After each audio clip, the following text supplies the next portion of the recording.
Okay, so we're gonna start with our 6 centimeter bandage, which is going to be the bandage that we use primarily on the hand and the wrist, okay? So there's a specific sequence for this bandage that we'll go over, but the most important thing to remember is that we're gonna start with our snail shell on top, just like everything else that we've been doing, and we're gonna start it around the wrist, so anchoring it at the wrist, no tension, okay? And when we apply tension with these bandages, we're going to apply the force, if you will. So we're gonna pull on the sides of the arm. So we're not gonna be pulling across or on the bottom. We're just gonna be pulling on the right and the left, kind of on the inside and the outside of the arm. And we're gonna be pulling about 50% tension when we go around. So, you know, a good way to know that is pull it at 100% and then half that. And that's about how much tension you should be pulling throughout your bandaging.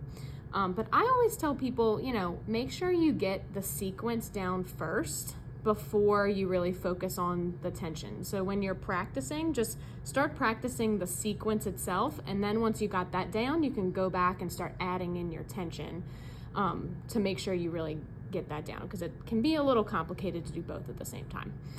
Okay, so Julia is gonna use proper tension when she is doing her bandaging, just so you can see the proper technique, okay?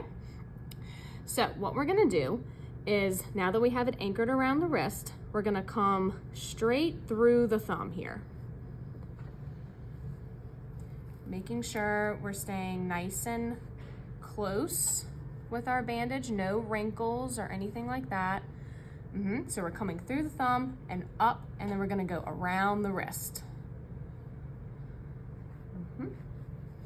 And notice how Julia's kind of using her arm and like kind of stabilizing that bandage under her so that she can come back around and kind of pull it.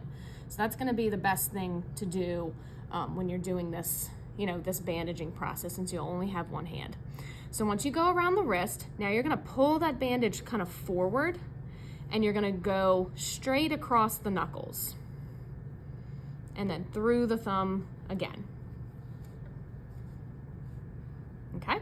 And pulling up about 50%, of course, and then gonna go around the wrist again.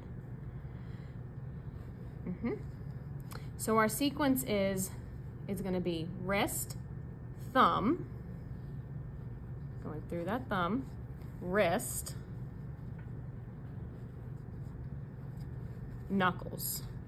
So pulling forward, going over those knuckles. And we're really just gonna do that sequence until we run out of this bandage. And you'll notice every time Julia goes around the wrist, she's kind of spacing out her bandage so that we don't have too much compression on one part of the wrist, possibly cutting off, you know, the rest of the tension that we're forming at the hand, because what we don't want to happen is that fluid being trapped here because we have too much tension at the wrist because we're putting it all in the same spot. Yep, so Julia's just doing that same sequence. And another rule of thumb, you want to make sure you're not going past your knuckles. When you go straight across at the knuckles here, you want this to be like your end point. You don't want to go past it, because then it's going to get in the way of your fingers, okay? Okay. Perfect. So when you are getting close to running out of bandage, I would just finish it off at the wrist instead of trying to start, you know, going through the thumb or going around the knuckles and ending it on the bottom of the hand. That's just going to be a poor place to end your bandage, and it might unravel if we do that. So then you're just going to have your tape ready to go, and you're just going to put your little piece of tape wherever it ends, and that's the 6 centimeter bandage.